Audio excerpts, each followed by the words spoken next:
8e jour. Alors, quand vos peurs ressurgissent, programmez-vous avec une connaissance supérieure. Dites-vous, malgré les peurs qui remontent en moi, je vais essayer de me connecter à ma sécurité intérieure.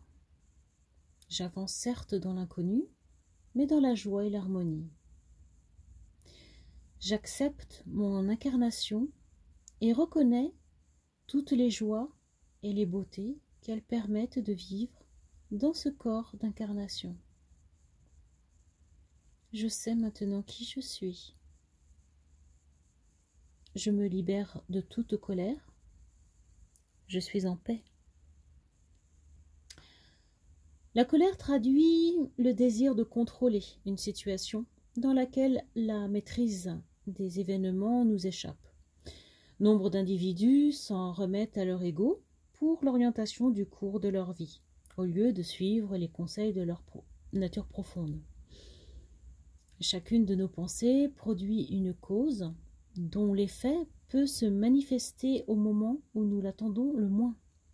En fait, chaque situation est un miroir, la réflexion directe d'une cause et d'un effet que nous avons créé.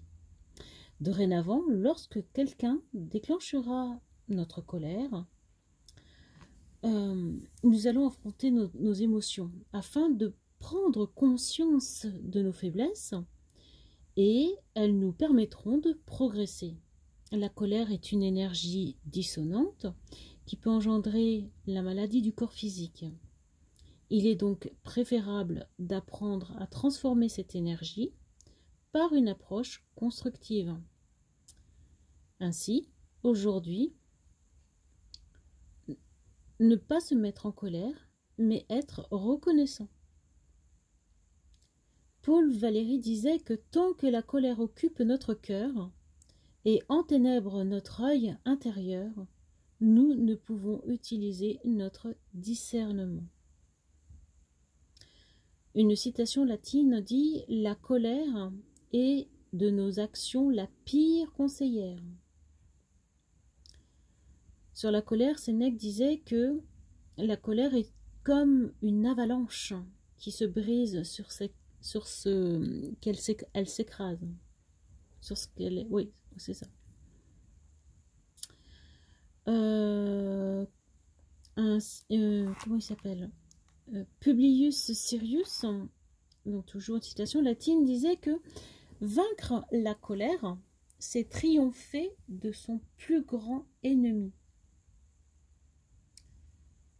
Et pour les fans de Star Wars, il y a ce passage dans l'épisode 1 qui dit « La peur mène à la colère mène à la haine, et la haine mène à la souffrance. » Ça vient d'un texte inconnu qui a été repris par Star Wars. Pour les autres citations, « Point n'est besoin de faire violence à la nature, il faut juste la persuader. » C'est Épicure qui disait ça. À vrai dire, c'est exactement ce que vous êtes en train de vivre, vous, pendant ce passage, cette deuxième semaine, où vous allez demander à votre corps de se nourrir différemment. Donc c'est pour ça que depuis le départ, je vous explique que parlez à votre mental pour ne pas lui faire violence. Parce que le mental va se mettre en accord avec le corps physique, et le corps physique lui est prêt. Comme je vous l'ai déjà dit, le corps physique est déjà prêt à tout, puisqu'il a les deux possibilités. Soit de se nourrir de façon solide, soit de se nourrir de façon beaucoup plus subtile. Il est prêt, il a le choix. Nous avons le choix. C'est pour ça qu'une des questions qui me revenait souvent, c'est pourquoi avons-nous des intestins, etc. Parce qu'au départ, nous arrivons sur Terre avec des parents qui pensent que l'alimentation est obligatoire et utile. Et donc, nous avons tous été créés comme ça, sauf que en élevant nos vibrations, en travaillant sur nos émotions, Et tout cela, nous arrivons petit à petit à se nourrir de façon, j'allais dire spirituelle, subtile. Vous voyez ce que je veux dire? On a le choix, on a toujours le choix. Et quand vous voyez, quand vous êtes triste et qu'il y a une forte émotion, eh ben on recourt aux sucreries, aux gâteaux, au chocolat, aux glaces, etc. Ou d'autres choses. On recourt à quelque chose de